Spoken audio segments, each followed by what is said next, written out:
NYC Builds Bio monthly programming. We have lots of exciting things to share with you this year, so I hope you will join us for future events. My name is Nancy Kelly, and I serve on the steering committee and as a founding member of NYC Builds Bio. I am joined by my fellow founding and steering committee member, Mitch Simpler, managing partner of JBB. Want to say hello, Mitch? Well, I hope you can hear me because it's my mic and camera don't seem to be turning on. Can you hear me? Yes, we can Oh, hear good. you. I know you're not missing any much if you don't see me. So welcome, everybody. And I am very proud to be part of this presentation and proud to be part of New York City Builds Bio Plus. Just wanted to welcome you all to our newest and latest installment of New York City and our emerging bio and life science technology that's growing at an amazing pace in New York City. So with that, Nancy, I turn it back to you and get on with the show. Thank you, Mitch. Really appreciate that. So I would like to thank Triumvirate Environmental for being the lead sponsor of this seminar series. And I would like to thank Taconic Partners, not only for presenting this afternoon, but also for sponsoring this webinar. I would also like to acknowledge the founding and corporate members of NYC Builds Bio who make this programming possible. We have a lot of new people joining us this afternoon, so I just wanted to give you a brief introduction to NYC Builds Bio for those of you who are just getting acquainted. We are the premier organization for real estate design and life science professionals. We connect the life science and real estate communities through events, research, reports, and educational programs, both in person and online. NYC Builds Bio is a 501c3 nonprofit organization serving as the go-to place to find information about and assistance with growing, building, and locating life science companies in the greater New York metro area. We're excited to welcome all of you to the second webinar of NYC Builds Bio sponsored seminar series with Triumvirate Environmental. This webinar is entitled Emerging Life Science Subclusters in the Greater New York Metro Area. It will focus on Midtown West and Long Island City subclusters in New York City. Our first webinar, held in January, discussed the impact of a recent NYC planning study of the Greater New York Metro Life Science economy on all of the subclusters in the Greater New York Metro region. It concluded that the New York metro area, which includes New York, New Jersey, and Connecticut, enjoys the largest life science economy in the United States, and the 2020 census data shows it growing faster than many other regions of the country. You can find a link to that session on the NYC Builds Bio website. This seminar series will run for 8 episodes from January through August 2022, each covering different life science subclusters in the greater New York metro area in more in depth. All of these subclusters are growing up around existing academic institutions and new private life science development in neighborhoods, which have distinct social, culture, and recreational flavors. The next seminar is scheduled for March 22nd, focusing on Midtown East in Manhattan and the Manhattanville district in Harlem. Registration is open, so be sure to sign up after this event to learn more. And be sure to check out our website for other upcoming events. Before opening it up to our program today, let me just give you some information about the developing life science clusters in New York City and beyond. Asking the question, where is life science growth taking place in the greater New York marketplace? Well, just as happened in Cambridge, next slide please, over the course of the development of its life science cluster, a number of subclusters are developing around academic hubs in Manhattan, flanked by 2 ground-up development opportunities in live, work, play environments for millions of square feet of commercial life science space in Long Island City, and Jersey City. Next slide. The East Side corridor consists of Mount Sinai, Academic Alley, Long Island City, Midtown East, Brooklyn, and Hudson Square, which is the nexus between the east and west sides of Manhattan.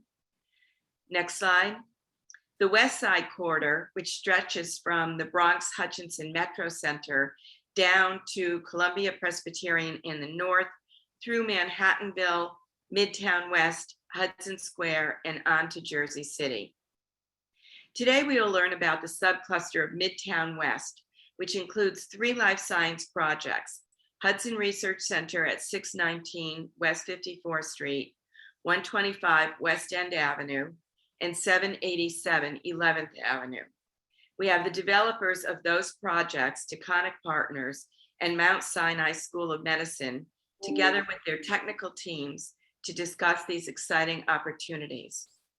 Then we will learn more about the growing cluster in Long Island City. We will have King Street Properties discuss 2 new projects that they have coming online there. Before I turn it over to Triumvirate Environmental for introductions, I just wanted to cover a few administrative details.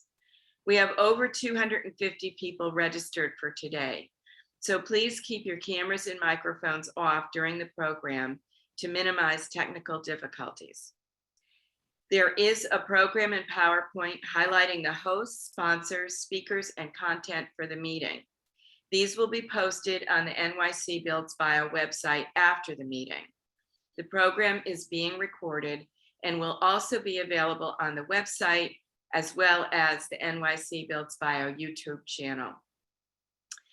If anyone is having technical difficulties accessing the Zoom room or other technical issues, please email info@nycbuildsbio.org or send a notice through the chat button at the bottom of your screen. Since most of you are participating in listen-only mode, please feel free to submit your questions via the Q&A button at the bottom of your screen, which is the chat button, and we will open up for discussion and Q&A at the end of the program, and we'll address as many of your questions as we can. At that time, we will also have a chance for smaller randomized groups to meet in separate rooms where you can open your videos and microphones to talk to each other. You can stay as long as you like to get to know each other and share stories. And I see that someone has posted a link to the New York City Planning Report in the chat. Thank you, Matt, for doing that. Now I would like to introduce Alicia Anello, General Manager, New York Branch, Triumvirate Environmental, the lead sponsor for this seminar series. Thank you so much, Nancy, and good afternoon, everyone. My name is Alicia Aniello, and I am the General Manager of Triumvirate's New York, New Jersey operation. Triumvirate has been the leading environmental health and safety service provider to the life science community going on 34 years now. From laboratory moves to regulatory setup, permitting and on-site support, including waste disposal, we've partnered with hundreds of life science companies across the country and helped them grow safely from their early stages in incubator spaces through to production and manufacturing spaces. It's been a real treat to witness some of their novel ideas come to life over my 15 years plus with the organization. Our success comes from our flexibility and the customization of our offerings to fill all EHS needs through one vendor. That really leaves the researchers and the management companies even free to remain hyper-focused on their science and the success of their businesses. At the request of some of our longest clients from Cambridge, we set up locations in California 4 years ago. And we continue to service, this way we could continue to service our bi-coastal clients at a national level. With the excitement and growth here in our New York metro area, I thought Triumvirate could sponsor this series and place a spotlight on our area with our long list of life science clientele across the country as our audience. As Nancy just said, the potential for collaboration with the research hospitals and universities, along with the growing amount of space and funding being dedicated to life science here in the New York metro area, really makes our locale ripe with possibility. At the local level, Triumvirate has had a full operation in New York City since 2003, including the only commercially permitted hazardous waste storage facility in the 5 boroughs.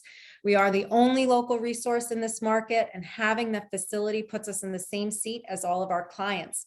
We're under the full scrutiny of New York City DEP, FDNY, and the New York State DEC. We've been providing EHS support and consulting, waste disposal support, and emergency response services even to some of the largest research institutions in New York City for over 20 years. We have 43 consultants local to the New York metro area and a fleet of just over 50 vehicles. We're already providing, this is a little bit of a spoiler, but we're already providing services to clients within the life spaces that we'll be covering as part of the 8-part series. And we have clients in the buildings that we'll be visiting today virtually. Along with that tidbit, and to let you guys see my point of view from all the excitement, we've already had 12 laboratory moves scheduled for Q1 of 2022. Most of this is folks graduating out of incubator spaces and finding new homes in larger spaces. So 12 in Q1 is a lot compared to what we've seen in previous years. On a personal note, I'm really glad that we're starting with Midtown West and Long Island City as our kind of entry episode. Those are my neighboring neighborhoods. Our operation is located in Astoria, Queens, which is just a few stops away from Long Island City. And I am a recently new homeowner on the Upper West Side, so just a few train stops away from the Midtown West facilities that we'll be covering today. So again, big thank you to Nancy, New York City Builds Bio, for providing us the platform to spread the word. And thank you to all the speakers here today and those joining us in future parts of the series.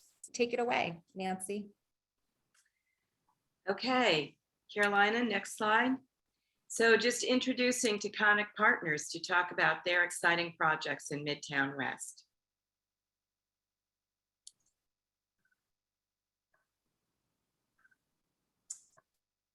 Hey, Carolina, you can go to the next slide. So good afternoon, everyone. I'm Matt Weir with Taconic. I'm going to just briefly tee this up for our team, both Taconic team as well as some of our design and engineering teams, as well as our leasing team, who will take you through the details of our West Side assets. If you want to jump to the next slide, please. And even one more after this, sorry.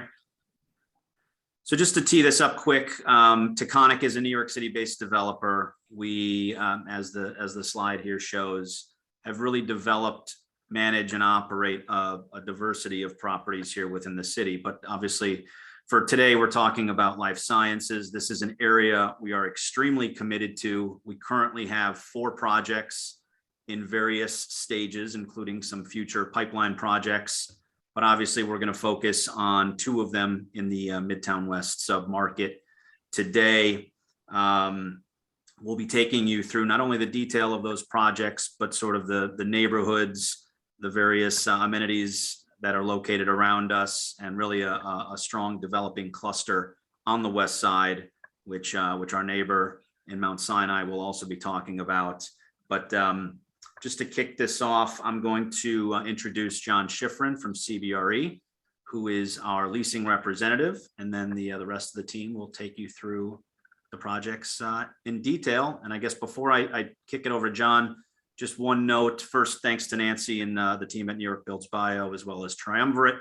And lastly, just to, we're presenting, Taconic is presenting these projects today, but we are developing, and I want to acknowledge our partner Silverstein for the Hudson Research Center, and our partner at 125 West End is the team over at Nuveen and LaSalle. So with that, thank you all, and John, take it away. Thank you, Matt, and thank you, Nancy, and thank you to the Triumvirate team. So Jonathan Schifrin, I'm the leasing agent over 619 West 54th Street. That's Taconic's first project that really, in my view, kicked off the acceleration of the life science space that we're seeing over the last couple of years, as well as 125 West End Avenue. I run the agency leasing team for CBRE here in New York City. We sit on top of these projects as well as a couple of others. and some other projects nationally. So we have good insight into what's going on, not only in New York, but as well as around the country. I'm going to flip to the next slide. And the next one. So just a quick market overview, and I know that Nancy touched on some of this, the metrics that you're seeing on the screen.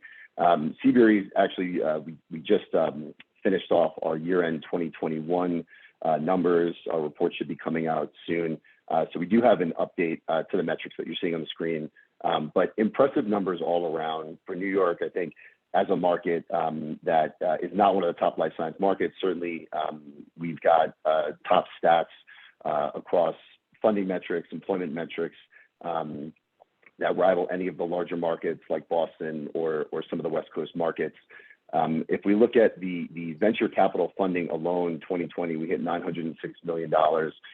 That number ballooned to $1.4 billion year-end 21, which was across 33 deals. So I think not only are we seeing an increase in VC funding, but we're also seeing an increase in the number of transactions that people are putting money into. I think a lot of that increase is due to the increase in the incubator space that we've seen over the last number of years. So we've got the number 6 down there for the number of incubators, 164,000 square feet of incubation space. That number is actually set to increase with some of the deals that happened recently, like IndieBio and some of the other incubation expansions.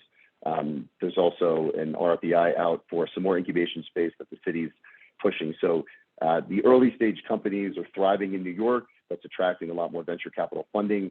And the fact that we've got some more life science space in New York, so that 2.5 million square foot number is allowing companies to actually move in to space and operate successfully. A couple of other just metrics that aren't on the screen. We did 433,000 square feet of life science leasing last year, which was also a record.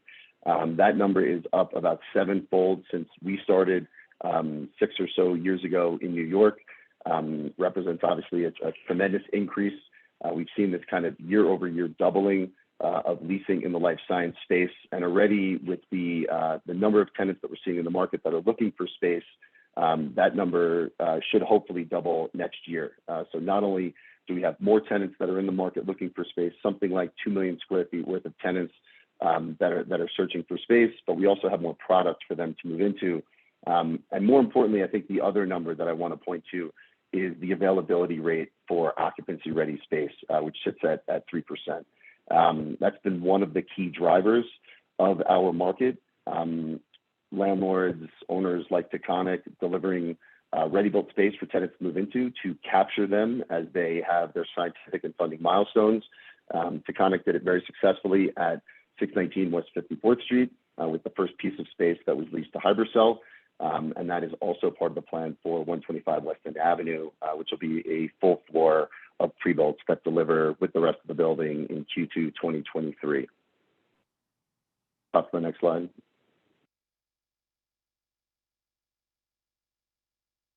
In terms of clusters, and Nancy touched on them earlier, most of the major clusters are really thriving, from the East Side cluster, Long Island City, Harlem, and especially the West Side, I think in large part due to the building stock and the zoning regulations. I think early on, when we started working in the life science space in New York, it was a lot easier to develop buildings that were in M zones. You've got a lot of that product up and down the west side of Manhattan. 619 West 54th Street is one of those buildings that sits in an M zone.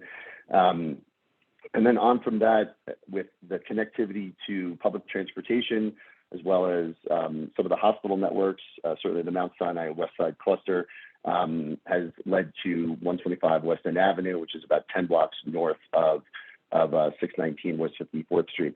That building, for me, really represents something that New York City has not seen before, not just from a space perspective, but also from an infrastructure perspective. And I know that the folks at Perkins and JB&B are going to get into that in a little bit. But the actual bricks of the building, the physical structure, is more well suited for life science companies than many of the other buildings that exist currently. The other interesting thing that I want to point to is the transverse, the 65th Street transverse that goes across Central Park, which I think is kind of an underrated feature of where our building is located. It's going to allow companies, scientists, employees to get from the west side to the east side. We've actually timed that. It's about a 12-minute drive across town, which is significantly quicker than if you had to, hop on a bus or go across town in a taxi, which could take you 45 minutes in the middle of the day. I think that that's going to ultimately lead to more collaboration between the organizations on the west side, on the east side, and allow companies to locate over in the west side cluster and not necessarily worry that they're so disconnected from the hospital networks on the east side. Next slide. Hey everybody, my name is Chun Leung. I'm the asset manager at the Hudson Research Center. I've been with Taconic since 2018 and have been working on the repositioning of the Hudson Research Center since the very beginning. On the next slide, I will give an overview. It's located on 54th Street between 11th and 12th Avenues. It's 320,000 square feet.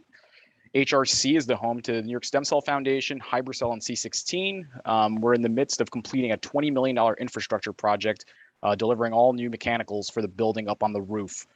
And then the 7th floor, we're delivering in coming weeks. We'll have a 13,500 square foot spec built unit that'll be ready very shortly. Perfect for tenants coming out of incubators and graduation space. On the next slide, go through a couple of photos and images of spaces that we've delivered over the last couple of years.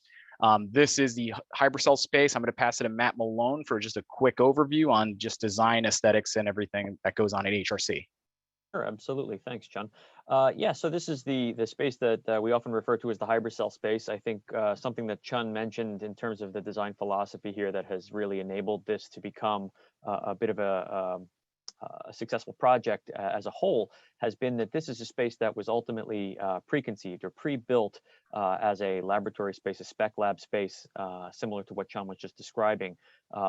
We were able to produce this the space in such a manner that it met, we like to say about 75 to 80% of the requirements associated with most of the tenancy that we see.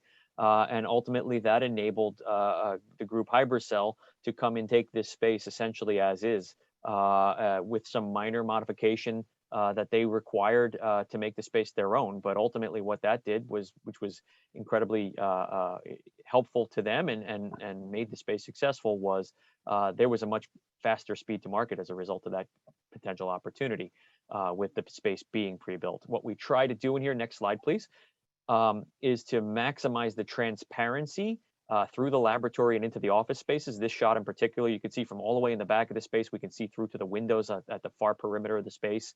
The idea was to maximize the transparency, one, for awareness and lab safety, but two, as well, to maximize daylight into the laboratory environment. Laboratory environments are workplace environments for laboratorians, and most people tend to overlook that, thinking labs need this enormous amount of light control, which they do want to have environmental controls, but it doesn't necessarily mean they want to be devoid of daylight or an awareness of the outside world. Next slide, please. Thanks, Matt. But yeah, these pictures that we're kind of showing right now are representative of the spaces that we're delivering. The 7th floor space, that's 13,500 square feet that we're delivering in the next couple of weeks. Just a lot of light and air into the space. Flexible, modular, as Matt alluded to earlier, best in class infrastructure, everything that's above those ceiling panels, you'll be able to plug and play, and it's move-in ready for any kind of life science tenant that's growing out. Yeah, thanks. I agree, John. This is what's great about this. Again, what we tried to do was embody that kind of entrepreneurial spirit that a lot of these graduation scale tenants have. The idea of that, garage entrepreneurial spirit, the space itself having something of a warehouse feel, that was its original function. So we tried to embrace that. We tried to run with that as a kind of the blending of you come into your own, you're creating your own space, but in addition to that, you still have that that hunger, that entrepreneurial spirit. So there is this blending of a little bit of polish and refinement with that loft-like or industrial-like feeling that the building has inherent within it. Next slide, please.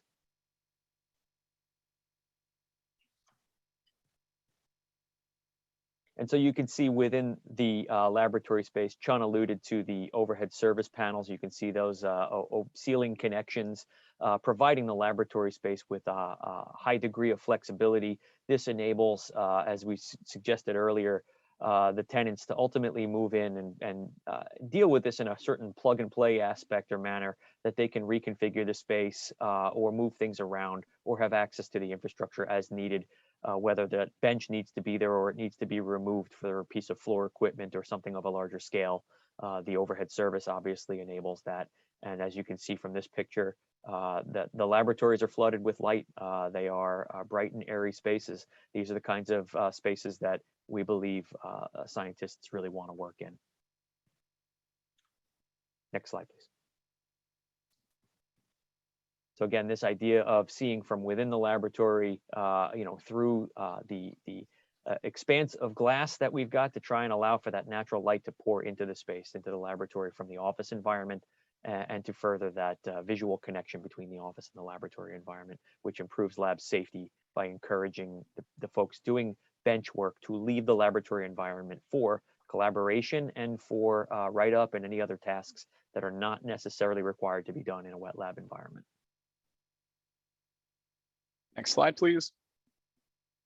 And over here, we have an image of the air source heat pump being delivered back in November to the HRC. Anthony is going to go into full detail regarding the overall design of the mechanical plant that we have at HRC, but it's $20 million that we've invested into this infrastructure. It'll be really easy for us to kind of plug and play and move in for tenants to kind of move really quickly.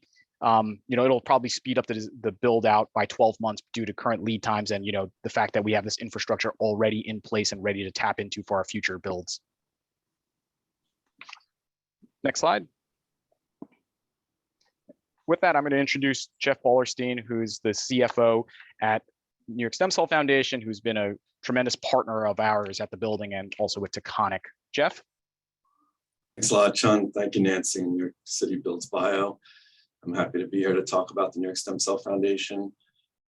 We felt like we were little pioneers coming into the neighborhood and into the building, and we're really excited about what's happening in the building and in the neighborhood. Triumvirate was actually a big partner of ours in the beginning because we were at the Audubon Biotech Center up on 166th Street under Columbia's umbrella of environmental health and safety. And we really needed a partner to help us transition to having our own health and safety plans and hazardous waste removal. And, thank you, Alicia. Triumvirate's been a great partner for us. I don't know if you want to go to the next slide. So we leased up in 2015 and did our build out. And I think a lot of you know that. I've been here now, it's been a little over 5 years actually on site. And we recently expanded to take we doubled down in the building and we took the remaining part of the second floor that we didn't already lease, which is like an additional 23,000 square feet that we're currently in the planning of our expanding our existing labs.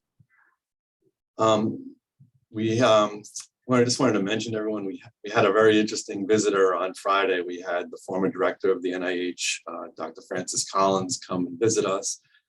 He recently became President Biden's chief scientific advisor.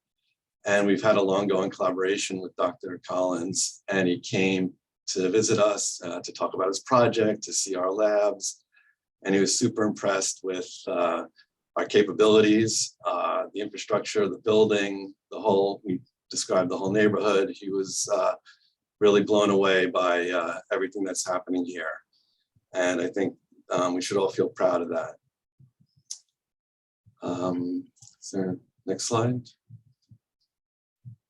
This is the picture of our slide, which looks a little familiar to the other floors in the building. It's pretty consistent, and you can see we recently had a clean room that we qualified to be able to do clinical grade cellular work. And we have a project in macular degeneration that we're in collaboration with Columbia University to actually make the cells that people lose when they have macular degeneration and get that implanted in the back of their eye. Next slide. That's it. Anything else, Chun? Thanks, Jeff. Since most of most of the folks that are attending this panel are familiar with the project at this point. We wanted to round out this discussion by familiarizing the rest about this neighborhood that we have in Midtown West. It's a live, work, play neighborhood. For folks that are looking for the prestige of a Manhattan address. HRC anchors this neighborhood with life science cluster, and we have a neighbor directly to the east of us with Mount Sinai coming in the next couple of years, but HRC is flanked by DeWitt Clinton Park directly south of us, and then to the west we have the Hudson River and as well as the Hudson River Greenway, which is a tremendous amenity to the area. Recently, the city has invested in Pier 97, which you see highlighted just northwest of HRC. On the next slide, I'll talk a little bit more about these amenities that we have shaping up this neighborhood. The city recently invested $40 million in Pier 97. It's currently under construction. These are some renderings of this fantastic new park that they're putting on a pier right by HRC, just a block and a half away. It's going to be a fantastic addition to the neighborhood. Next slide. Directly south, we have a 6-acre oasis with DeWitt Clinton Park. City has put over $3.5 million into this park over the last several years, resoddering the turf, adding new bench, new entrances to kind of really round out this park and make it a tremendous asset. And then on the next slide, we'll kind of go through some of the residential boom that's gone on over the last 10 years.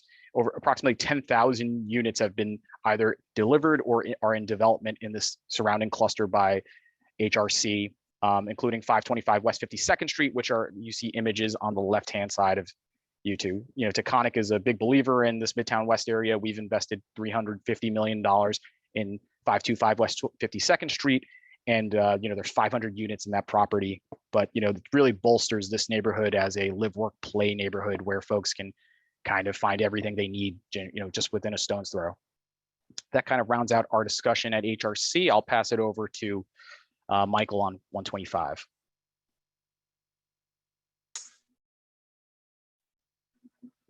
There we go. Hi, everybody. My name is Michael Adelstein. I'm a senior associate on the commercial asset management team, and really excited to be talking a bit about 125 Weston Avenue with everybody. I'll quickly start off by acknowledging and thanking our partners in this deal, Nuveen and LaSalle. They've kind of shared our conviction in life sciences, particularly in Midtown West. And we're really excited about this project because it represents to us an important milestone in the kind of collective effort of building this industry in New York City. And once completed, it's currently under redevelopment right now. It will represent the largest delivery of life science space in New York City since Alexandria was completed a few years ago. So you can jump to the next slide.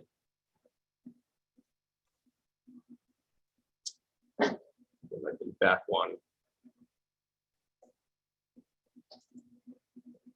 Jump forward a slide or two. There we go. Thank you. So 125 Weston Avenue is a 400,000 square foot building. It's going to be 100% purpose built for life sciences, with all the infrastructure and mechanicals, amenities, et cetera, going in on day one once it's completed. It's located at the corner of 66th Street and West End Avenue, so right just 10 blocks north of 619 West 54th Street, with really, really large floor plates, and we'll show you some kind of renderings of what the interiors look like. And this building, if you think a little bit about the spectrum of life science properties in New York City, 619 West 54th Street represents sort of, the right now, we're ready for ready move-in tenants, graduation tenants. 125 Weston Avenue is sort of the other end in that we're, once it's completed, which was currently slated for mid-2023, we'll be able to accept all, the full spectrum of potential life science tenants, everything from, incubators, as John mentioned earlier, all the way through, really kind of large institutional anchor users. So really exciting to kind of see, who this building is filled with over the course of the next couple of years. Next slide, please. So just quickly on the history here, this building was completed in the 1920s. It started its life as an automotive service center for the Chrysler company. And if you think about why this building attracted us, or I should say why life sciences was so attractive for this building, from our perspective, it had to do with kind of the fundamental sort of infrastructure, the fundamentals of the building. So really robust floor plates, really wide spanning floor plates with very few columns. There's a really unique helix structure that goes up to the roof of the building, which previously allowed cars to drive all the way up to the roof, that we've sort of repurposed in an interesting way. Go to the next slide, please.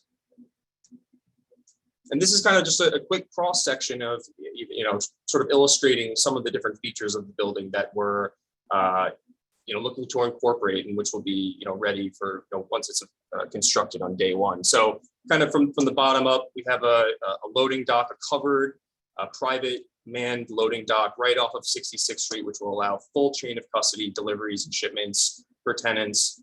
There's a really kind of unique roadway viaduct that goes off of Weston Avenue along the south side of the building, which will allow drive up access right onto the second floor.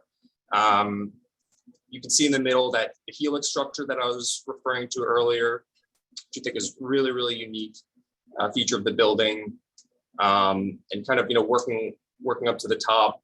Just a couple other things to highlight.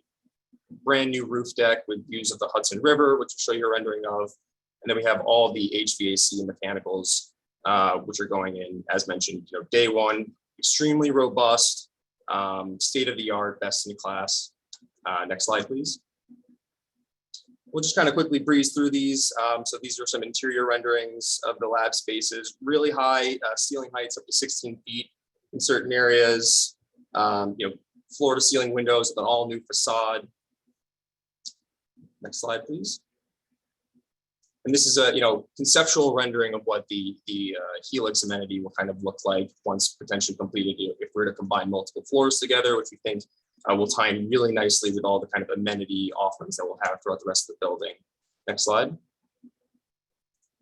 It's just another rendering of the helix. Next. And then a brand new lobby, which will connect down into the conference center. And as mentioned, we're really excited for this to be kind of part of the greater life science community. And so some of the renderings that will be shared shortly of the conference center, we're really excited for this to be sort of the focal piece and connecting to the lobby of a place for the community to gather for events and things of that nature. Next. Here's a quick rendering of the rooftop with views of the Hudson. Next. And last time we shared some information about this project, I think we were just 1 or 2 months into the redevelopment program, and we're now a little bit more than halfway. So the curtain wall has made really substantial progress. As you can see here, looking for that to be completed over the course of the next couple of months, and we'll be working on interior fit outs, including a full pre-build of one of the floors for anticipated TCO, which is on schedule for late Q2 of 2023. Next. And just really quickly about the neighborhood, the Upper West Side goes without saying as being a tremendous live, work, play neighborhood. And as John mentioned earlier, the 65th Street traverse through Central Park allows for really easy access to all the institutions, medical institutions on the east side. You're 2 avenues over from Lincoln Center, where the 1 train is located, and then you have the West Side Highway with access at 72nd Street, just 6 blocks north of here. Riverside Park, which has gone through a pretty significant overhaul in the particular area that's just adjacent to the building. Next slide, please. You can see Lincoln Center, and one more, please. Riverside Park South, which is, as mentioned, it's just literally a half a block away from the building, has gone through over a $21 million capital program, which was just completed in 2020. So lots going on in the neighborhood, really, really vibrant and dynamic, and obviously very, very excited for once this building is completed to be integrated into the greater neighborhood. So with that said, jump to the next slide and we'll hand it off to Mr. Long. Thank you, Michael. Yeah, dynamic was an interesting choice of words, and it's a perfect segue. just to quick give you a heads up as to what, the design inspiration was for this particular building. This is a building that we are talking about doing some pre-built environments for as well, similar to what we just described over at 619 at the Hudson Research Center. So the inspiration behind this, because of the history of the building, again, we talk about this being a factory district or something of an M zone. This building happens to not be in an M zone. It is in a C zone, but we were able to appropriately get this approved for laboratory use. But the building's history as a vehicular Chrysler facility was important to us. The idea of momentum, the idea of the growing of this market. So next slide, please. We started to take inspiration from that idea of momentum, of movement, of motion. So you start to see these elements that we brought into this building that will repeat, visually as this connectivity to that momentum. Curvilinear elements that are highlighted in the high touch material of wood, for example, in this case, that highlight the idea of, okay, this is where we're seeing this momentum, this motion physically manifested in terms of the building's design. You saw an image of the lobby before, the idea of that kind of curvilinear component around it, and with its kind of, fractalized green walls, which in fact are wood walls. So again, you get this idea of this wood component signifying the building's motion and being that kind of standout element in the design. Next slide, please. So here's the front door. Again, you get that kind of metallic aesthetic that lends to its history of the automotive industry, but has a little bit of a sharp, clean line element that you'd come to expect from a life science building. A little bit more of a kind of a buttoned up or dressed up and tightened up facade. This is a complete overclad, this facade, done so for energy purposes primarily, but also to kind of reinvent the building to, show that the building has a second life. It's on another rotation of the wheel. Next slide, please. This is the northeast corner of the building. So this is the separate entrance. You can see in the far distance in the high side, that's the building lobby. But as you can also see, there is a ramp leading down. That ramp down leads us to one of the building's amenities, a conference center that has been designed for the lowest level of this building. Next slide, please. So here's an axonometric, a rendered axonometric. So you see the ramp on the left-hand side, which again has wood cladding to it and gives us that momentum, that curvilinear motion into the space. And then we've got that kind of central milling space. On the right-hand side of this space, you see the larger space, the auditorium space that can be divided into two or opened up into a single larger room. And then there are some ancillary rooms off of that you can see. We've got some catering components, a kitchen element to the space, or a nourish element to the space, as well as a boardroom and what we call a flex boardroom. So the idea being that there's a little bit more of a loose furniture arrangement in that room all the way to the left that enables us some flexibility in how that space gets utilized. Next slide, please. So again, this is the view, if you will, coming down underneath the lobby space into the conferencing center. Again, you've got that wood paneling on the left, that curvilinear element. You can kind of get a peek into the boardroom. The glass in this space, for the sake of privacy, is all switch glass or able to be frosted at the push of a button, so that we do have that privacy. So again, you're getting that kind of injection of technology into a space that is a historically 1929 building that was a cutting edge of technology at the time it was built. Next slide, please. And then you see this is that boardroom. Again, same idea. It's transparent unless there is a meeting going on where they're desirous of privacy, at which point the switch glass can be engaged and that room becomes, the glass becomes clouded and the room becomes private. Next slide, please. This is the larger room. You see it in its open configuration. We will have a screen to the left as well if the room wanted to be reconfigured, oriented to the left side so that you get a deeper room. Or you could have the two screen situation with a wall that goes right down the middle of it to divide the room in two. Again, you see these circular light elements that are reminiscent again of that motion concept. Next slide, please. And then we brought that up to the pre-build floor. We brought that up, that idea of curvilinear, the idea of motion. Again, you see the helix space at the top of the screen here, where there are these, what we call pods, meeting pods that are kind splayed about the entire of the helix, the central helix space. And then you've got, in this case, 3 tenant spaces, 2 smaller to the top left, top right, as well as a larger tenant to the bottom. You see the entrances to all of those tenant spaces are marked by that curvilinear wall. That's where you've got your reception environment and the idea of the reminiscent of the motion conversation. Next slide, please. So this is the helix, the center of that helix environment, the idea of that wood being that curvilinear touch element again. You can see the stairs kind of moving up around to the left, and then the pods in the distance beyond that. Next slide, please. Here's a view up those stairs to the pods as they are currently designed. You know, the idea again of expressing the structure above overhead, allowing the ramp that exists still here to show itself, which is where you get these kind of floating elements to these design touches. The space itself, the railing on the right, is actually designed to handle an accessible lift. So the idea is that these pods are still accessible as well, able to be used by all the building's tenants. Next slide, please. And then we get an entrance into one of the typical tenant spaces. This, again, the wood element that is curvilinear, that gives us that significant movement or motion in the space. The ceiling element on the right-hand side is a metallic ceiling element meant to be reminiscent of the industry and the automobiles. Again, the metallic wall paneling on the left-hand side with some peekaboos into the laboratory environment. Next slide. The laboratory is specifically, you know, with the curvilinear wall on the inside of the laboratory here. This is the kind of opposite side of that curvilinear wall. You can see some glass in the distance in the background there. It's the transparency we talked about earlier at the Hudson Research Center, some appeal of transparency here that was reminiscent of the brand that has been created at the other location. Next slide, please. And so here you can kind of see in the office environment, that kind of collection of collaborative space here to our right and in the foreground, a pantry space in the background. You see that sort of industrial feel, the open ceiling environment with the pendant fixtures.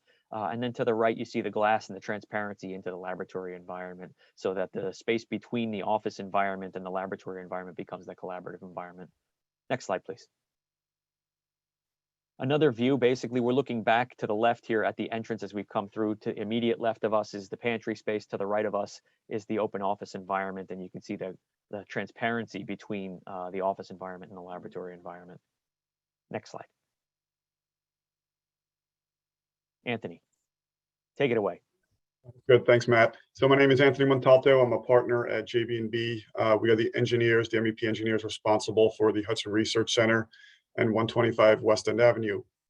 Before I walk you through the approach the design team at Taconic went through for Hudson Research Center and 125 from a sustainability and carbon emission reduction standpoint, I thought it'd be important to first walk you through how we got here from a legislation standpoint. Next slide. So we are an important moment in time in the city in regard to building design. Energy codes have continued to push the design and construction community to more energy efficient and sustainable design. And now we've been faced with new local laws that are pushing toward decarbonization of buildings in New York City. Local Law 97, which provides carbon emission caps on existing and new buildings. And the latest local law that was adopted at the end of 2021 is Local Law 154, which phases out fossil fuel burning in new construction. Next slide. So this is a snapshot of the loads we would typically see in these type of facilities, laboratory and healthcare. The bottom part of the building represents the loads which are powered by the incoming electrical service. And we know at this point, the electrical grid serving New York City is pretty dirty. The top part of the building is an image that represents the heating loads for the building, which typically have been provided via fossil fuel burning source like boilers. Next slide. So where do we need to head in the future? We need to move away from boilers to air source heat pumps, which utilizes electricity and outdoor air to provide heating to these buildings. And the second piece is, which is mostly critical for New York State's plan, is to bring on board more renewable energy sources to green the electrical grid through wind and solar farms. Next slide. So the building of the future will have less carbon emissions as compared to a typical commercial building in New York City. And the key is, the future is here now. So let me explain what we did for these two projects. Next slide. Taconic and the design team are committed to staying ahead of these local laws and reducing carbon emissions for both properties. We had approached each of these projects with this three-step process. First, we need to reduce the loads as much as possible. Then we would recycle and capture the waste heat before it leaves the building. Then lastly, we would electrify the heating systems. Next slide. Both Taconic buildings utilize DOAS technology, which stands for Dedicated Outside Air Supply. By utilizing this strategy, we were able to reduce fan energy and cooling and heating loads within the building. Next slide. So we know labs consume 2 to 3x the power as compared to a typical office occupancy. So capturing that waste energy from the lab facility is so critical. So specifically for Weston Avenue, we captured it through the use of cooling towers, and as well as the lab spill air that was leaving through louvers. Next slide. And as you can see, we took that waste energy that was supposed to go out through the cooling towers, that plume you typically see at the top of buildings, and we put it back into the building to actually heat the lab heating systems through the reheat systems and perimeter heating systems. Next slide. The amount of energy recovered from the 125 Weston Avenue building was approximately 43% of the heating load needed for peak heating needs. So in conjunction with that, as well as the energy recovery in the heat wheels, we recovered a tremendous amount of energy and put that back into the heating systems. Last slide. So the crown jewel here, as Chun talked about before, and something we're all very proud of at the HRC. This is the delivery of the air source heat pump. The air source heat pump will provide hot water to the laboratory and support office spaces. This is the first large-scale air source heat pump installation in New York City to date.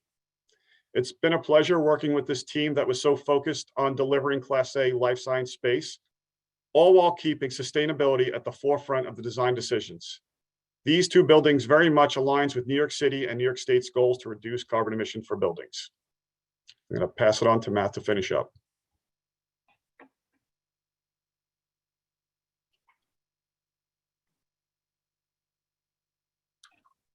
I think that was it for our projects. I know we got others to get to, and we can probably push questions towards the end. So Carolina, I think if you want to jump ahead, we're ready to get into the next team.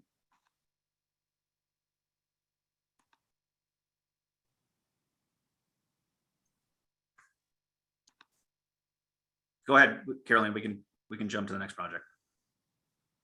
Thanks.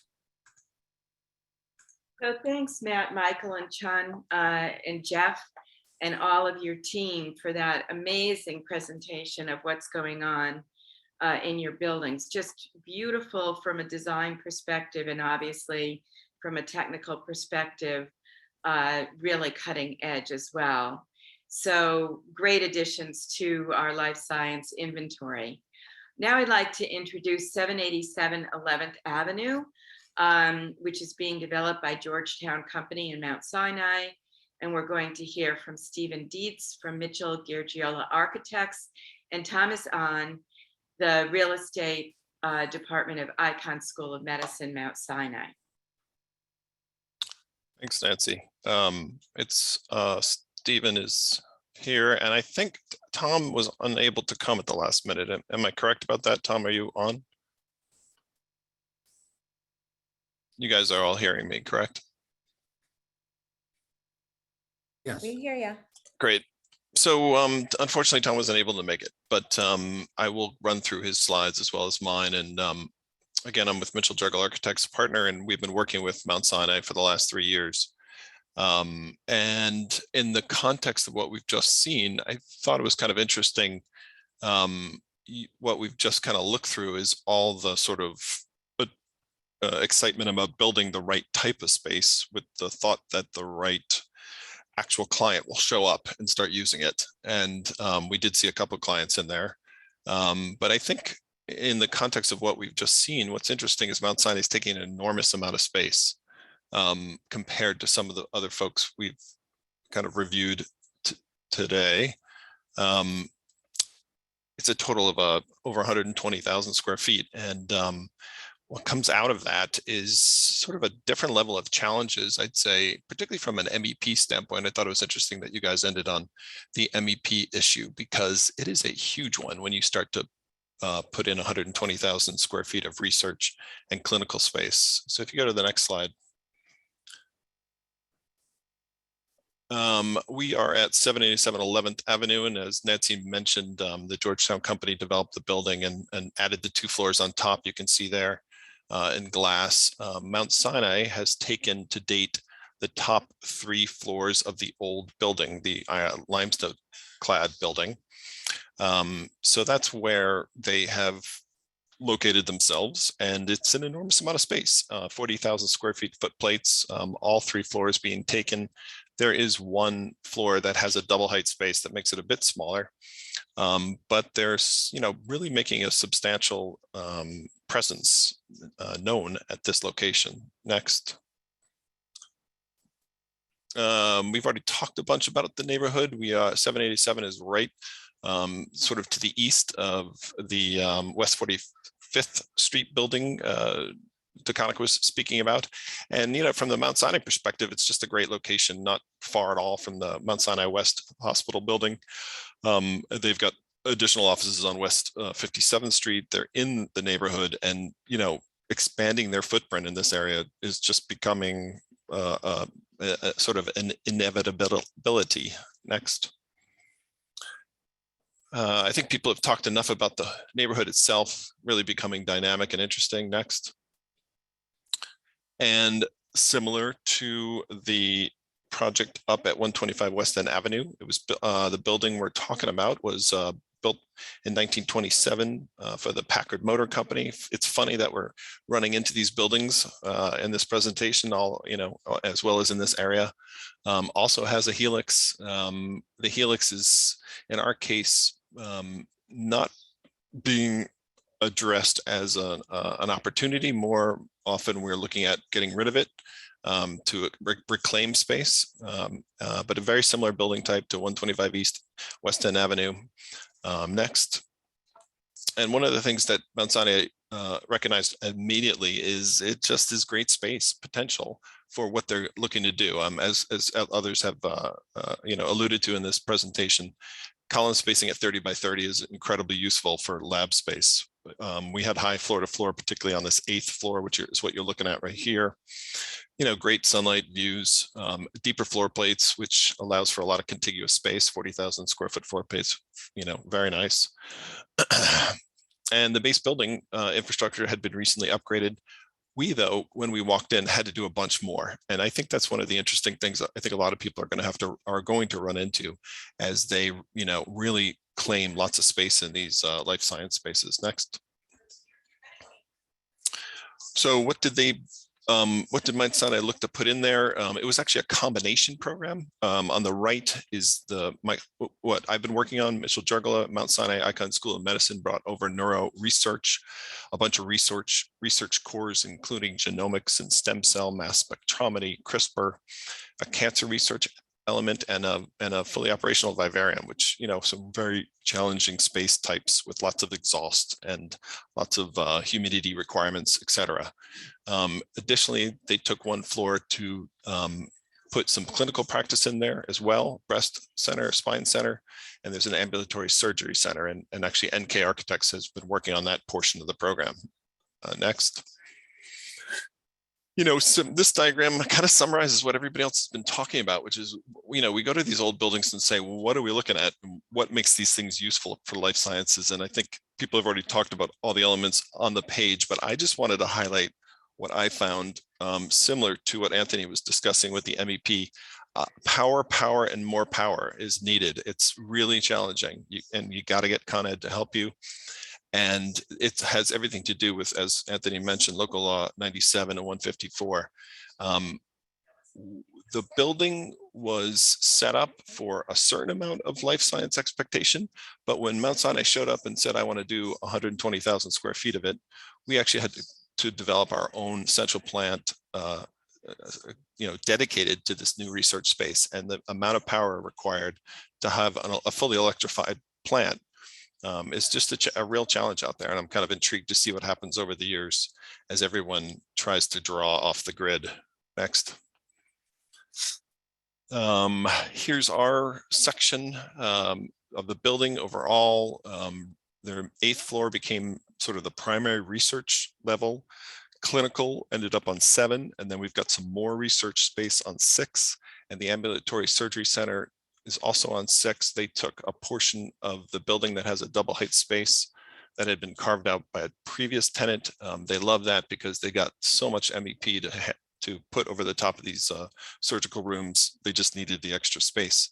And on the far left, you can just kind of get a feel for the numbers of what we're adding to the neighborhood.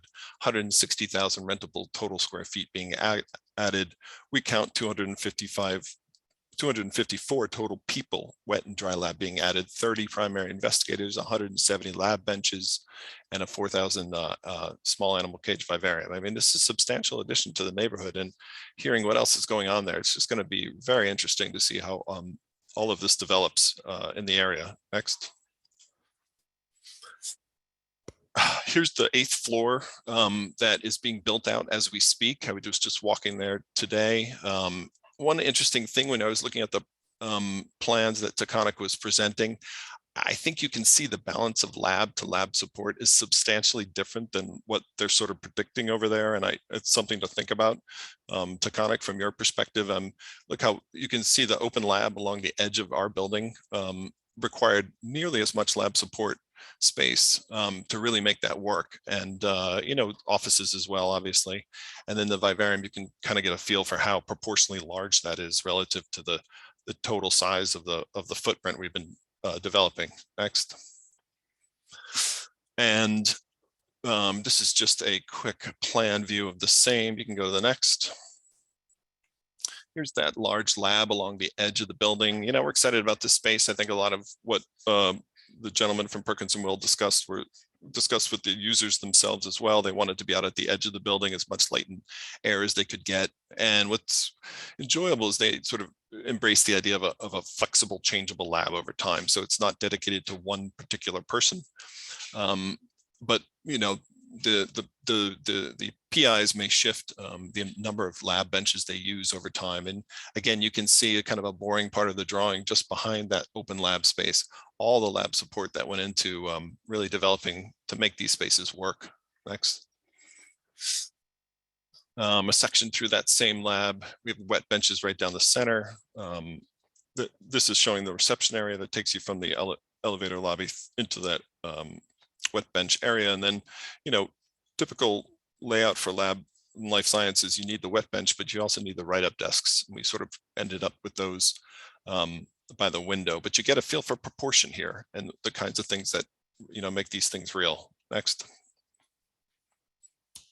This is a shot from this morning. That's the large lab area that's going to become the large open lab space. They just got the floors done this morning, or sorry, the last month or so with leveling. Next. Shot of reception. You can keep going. And, you know, I think this may or may not come up over time with others. And but relative to Mount Sinai, now that they have taken those 3 floors on the old building, the top of the old building, you know, the Georgetown company was able to offer them some street presence, which I think will become an issue over time for a variety of people and, you know, our potential tenants. So we have a small entrance just adjacent to the right of the 787 main entrance. Next. We're able to carve out, you know, sort of a 30-foot wide bay, separate entrance kind of marquee. In this case, we kind of mimic the existing entrance directly adjacent to it with just a bit of a vestibule and the ability to go in. And it became important for Mount Sinai because they do have on that 7th floor clinical patients who don't, you know, or who need some assistance getting to those floors. Next. And just a couple last shots on the right there is our beautiful lobby shaping up with a fire protection system running through the middle of it at the moment. But it's coming along, and the clinical piece should be open by August of this year, and the labs are going to be, we're aiming for March, I guess a year from today. And that's it.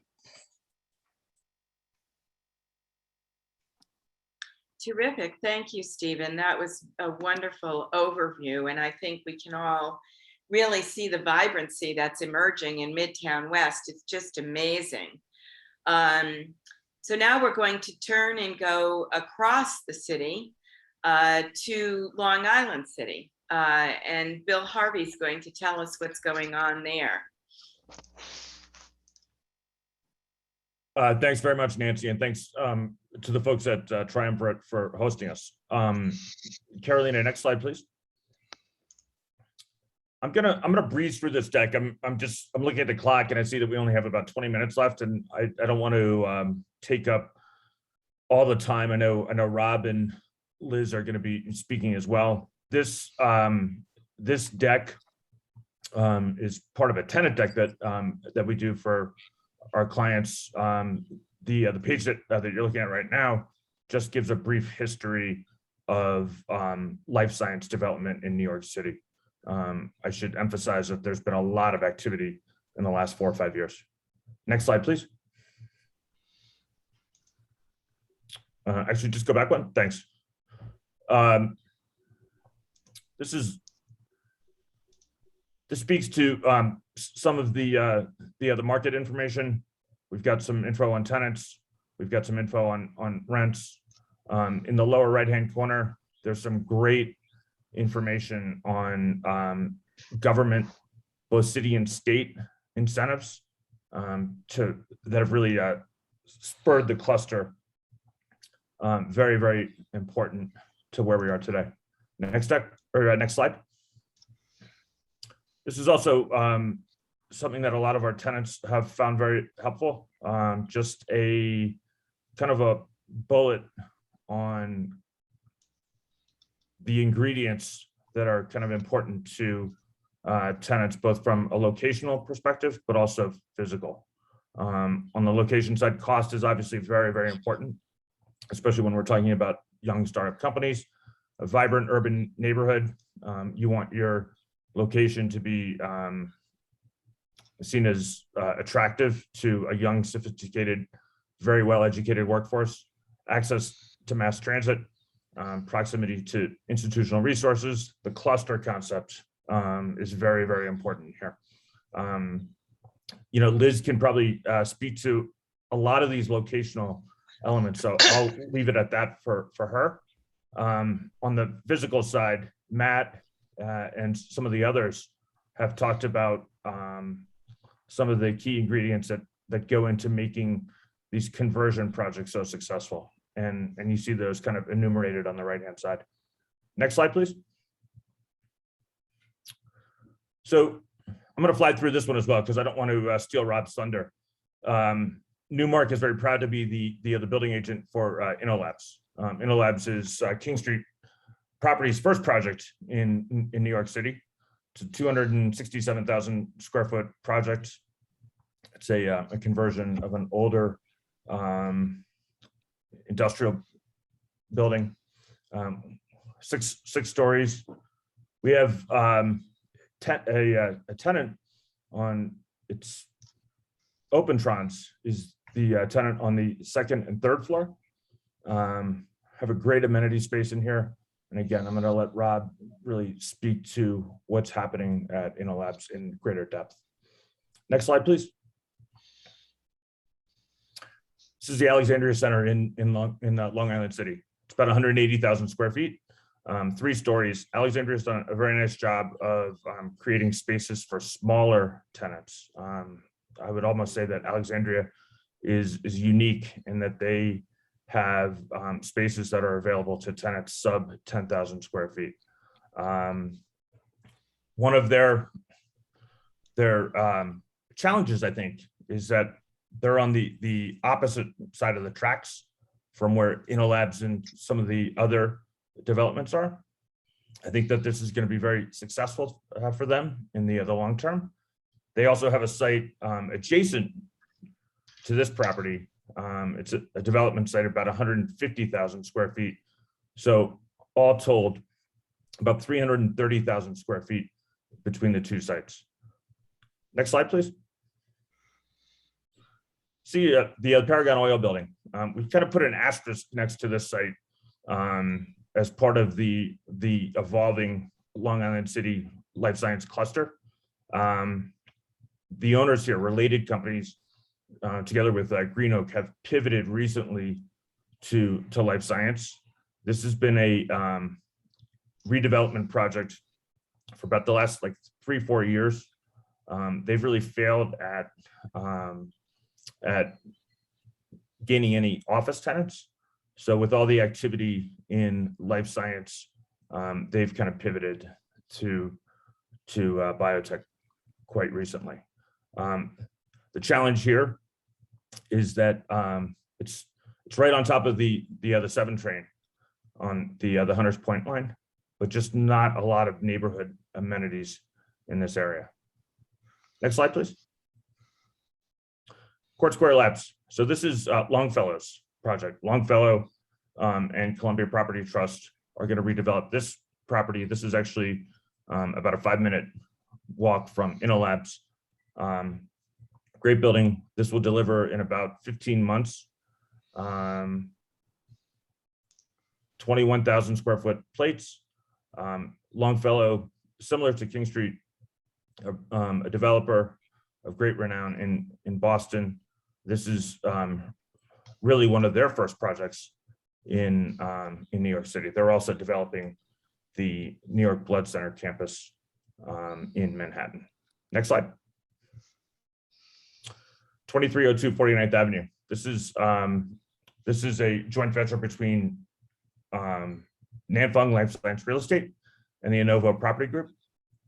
It's about a 2-3 minute walk from the Paragon building. The New York City Housing Authority is the predominant tenant in the building. They're on the lower 4 floors. They have about 400,000 square feet.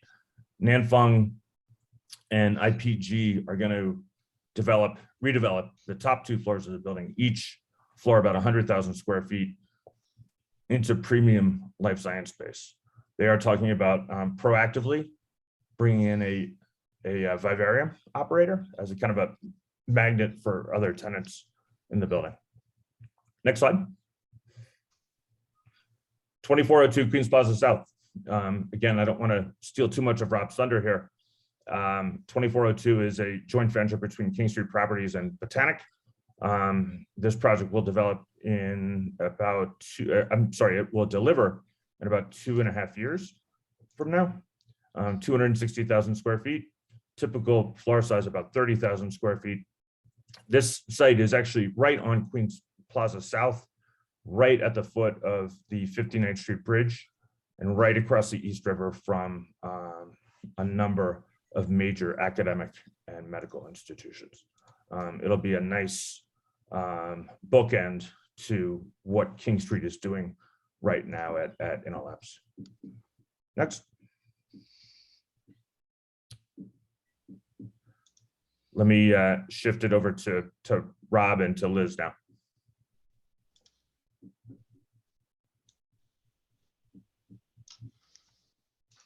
I think I go next. Is that right? Yes. Okay, great. Thank you so much, Bill, for that great roundup. Thank you, Nancy, for this opportunity to talk about Long Island City. Thank you to Triumvirate for sponsoring today. And special thank you to Bill, Rob, Ed, and many of you who are on this Zoom for all you're doing to make Long Island City successful, both in general and also as a life science cluster. Next slide.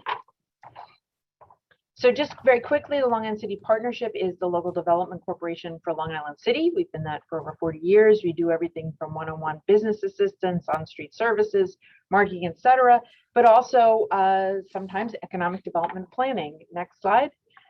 So we released in 2016 a comprehensive plan looking at Long Island City, and one of the things identified was the potential for life science. We followed on in 2018 with a study specifically of life sciences in Long Island City, talking to decision makers in life sciences, a number of you on the Zoom today, to ask the question, it's been talked about, why hasn't it happened? Should it happen? Could it happen?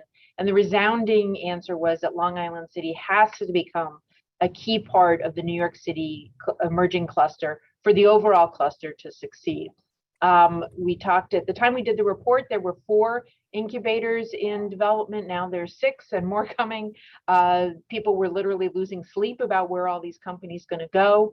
And by the way, I should also mention the borough president's tech zone report for Western Queens. But the basic message that we got back was that Long Island City had all the key elements that are needed for a life science company to be successful here and to locate here: talent, workforce, transportation, cluster, quality of life, real estate, incentives. Bill touched on some of these things, but also really great price point and centrally located. Next, please.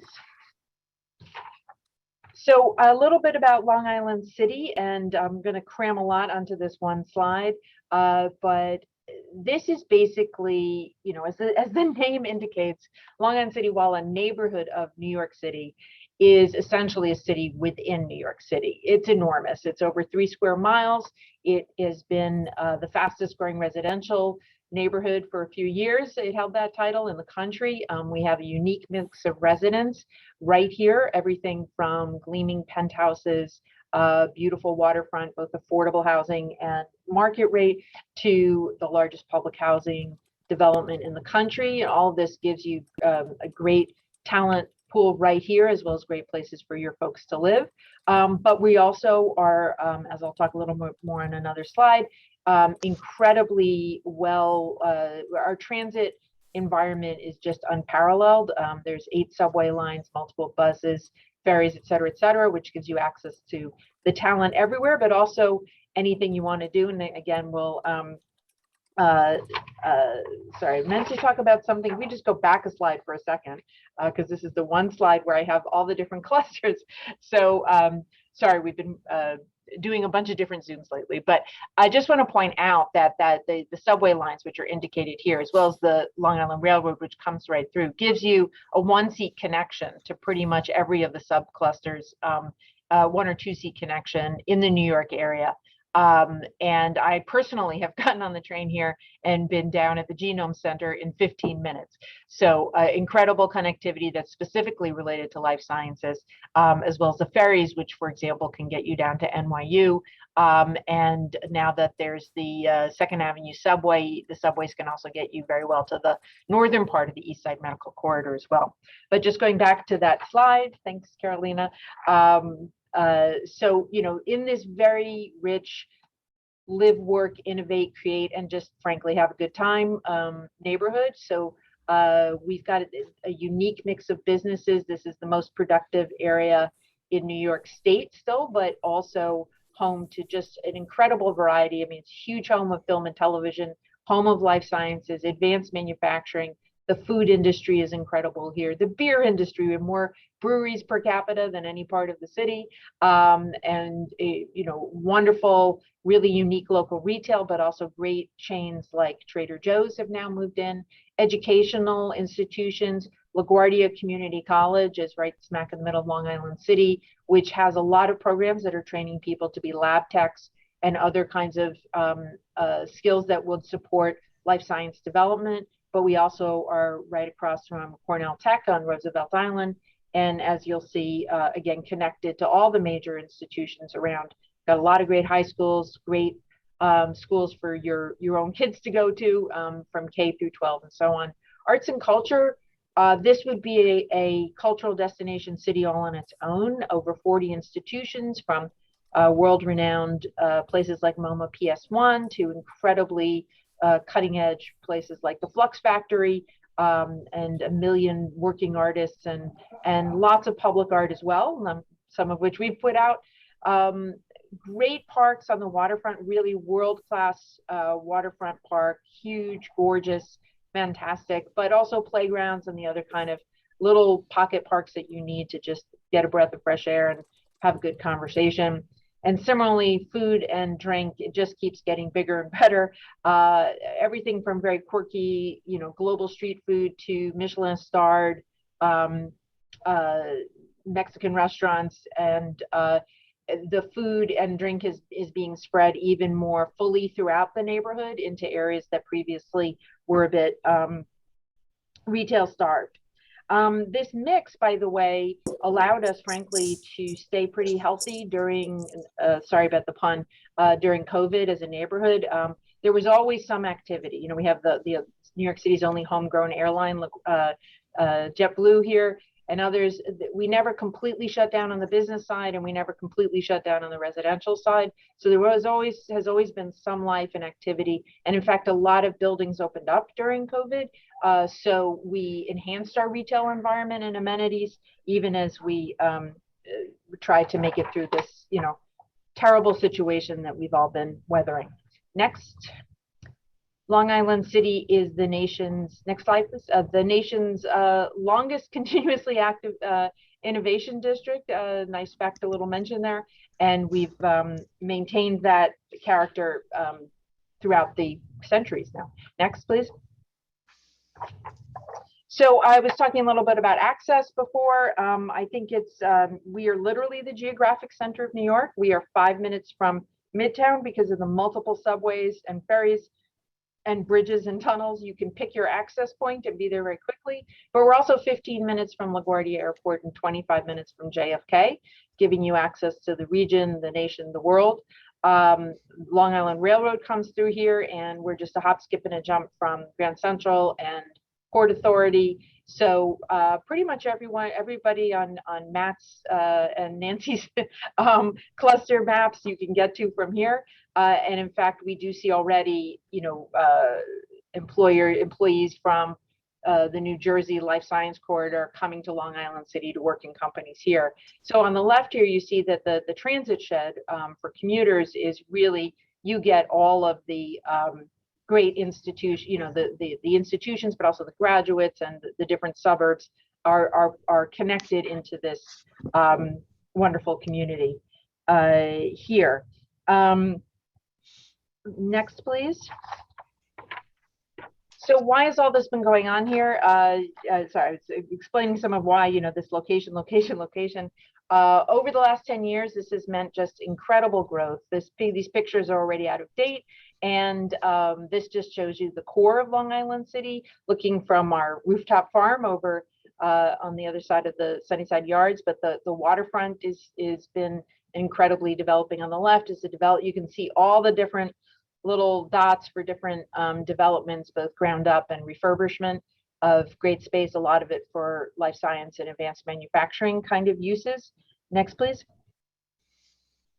These statistics show, you know, how many square feet have been added and so on, and just this huge growth. I mentioned we were the fastest growing residential in the country for a while. It's still happening. Our population has grown at, used to say more than 3 times, but it's closer to more than 6 times with the new census figures.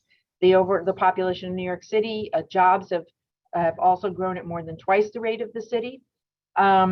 Next, please. And just to point out here, the tremendous growth in retail that's also underway, adding further to our amenities in the area. Next, please.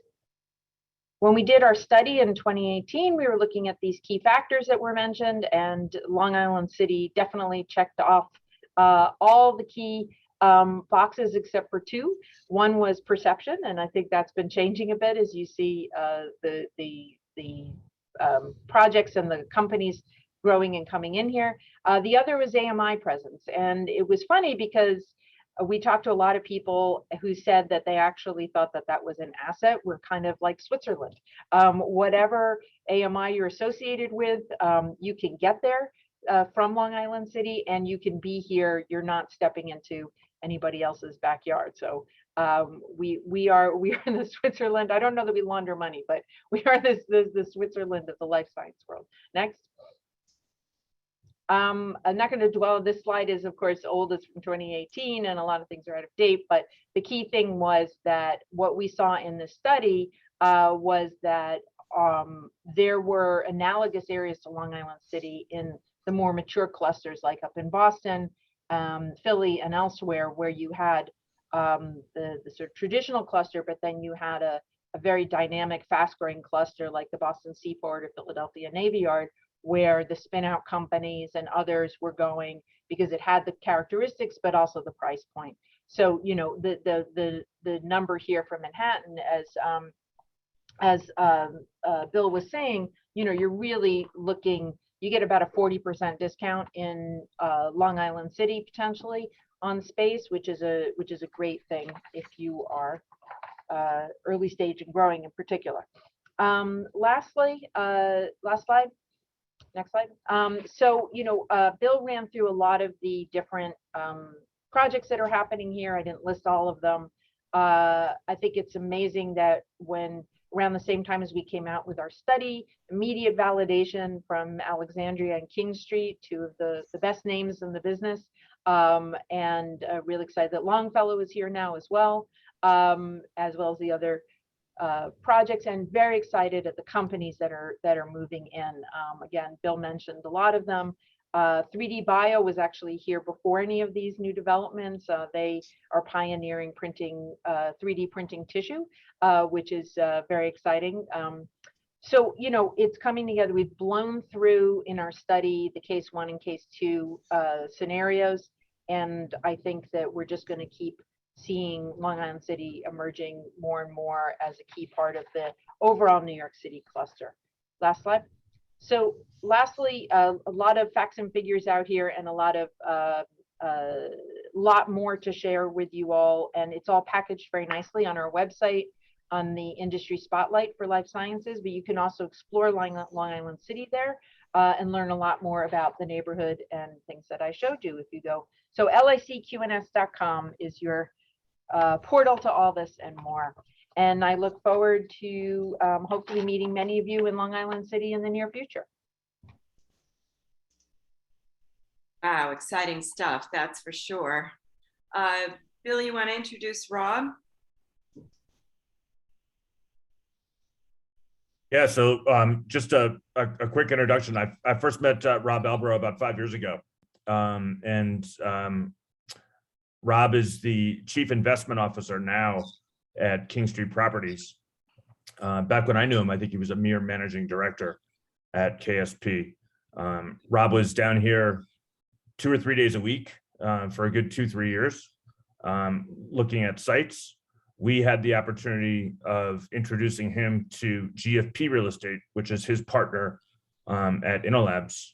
I don't talk to Rob as often as I used to, but he's a great guy, and he's had shown real leadership for the development of the life science cluster, specifically in Long Island City, but I would also say generally in New York City.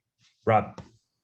Thank you, Bill. Thank you, Nancy. Good to see you, and thanks again for putting this all together. I'll be very short. I know we're out of time, and frankly, I actually have another call I need to jump to with myself. But I think, Liz and Bill have been hugely influential in our experience in New York City, and especially Long Island City. We're a little bit unique. We're solely focused on life science. We're based up here in Boston. We have projects in Boston, New York, Raleigh, and a couple projects out in the Bay Area now. But we kind of looked at New York with a completely blank slate. We didn't own anything in New York. We weren't trying to convert anything that we owned and try to, so we kind of were agnostic to location, and we picked Long Island City, frankly, over anywhere, given all the attributes that Liz talked about. I know Bill has talked about a few of them, but we love the proximity to all the amenities, all the changes that are happening in Long Island City. Very, very well connected to both Penn Station and Grand Central, and close to all the different nodes.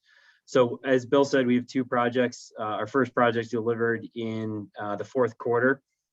We have Opentrons that is leasing 2 floors. They've been a great tenant, obviously playing a big part in the pandemic response and that component of what's going on in New York City. And we have great activity on the rest of the building. We've built a purpose-built lab building in New York, which was, hadn't been done since Alexandria Center. Obviously, there's some other great projects here. And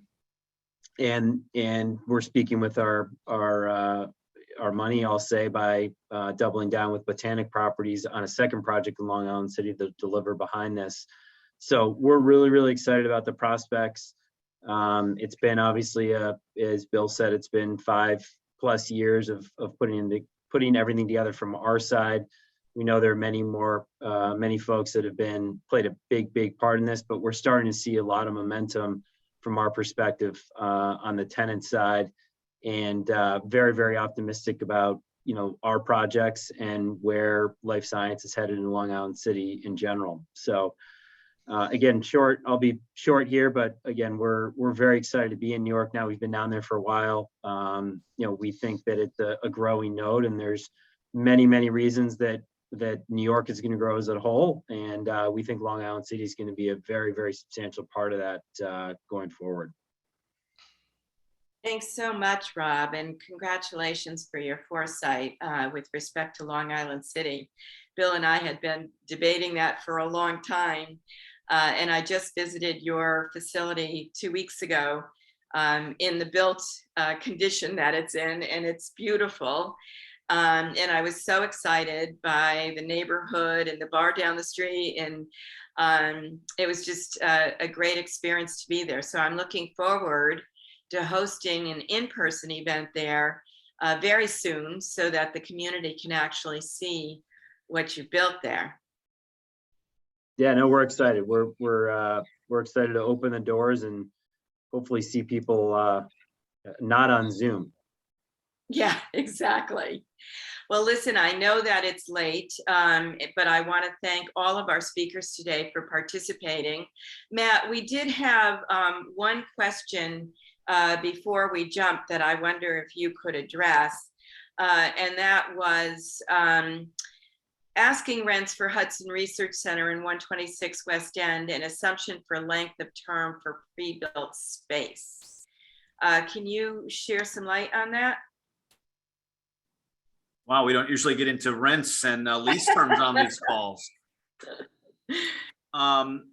At HRC, asking rents have pushed to just north of $100 a foot, and 125 is, given that it's new and everything that's going into that, also delivering next year, those are asking rents of 125. Lease terms we're flexible on when it comes to our pre-built units. We understand that these tenants are growing fast and may need some flexibility there. And with anchor tenants, it's, we'd expect longer term there. But happy to have any and all discussions on things of that nature. That's terrific. I mean, honestly, Thank you. I think that New York is competitive with Cambridge now on those numbers. So puts us in a really good spot to attract companies from the Cambridge, Boston area, where there is tight space and labor shortages at the moment.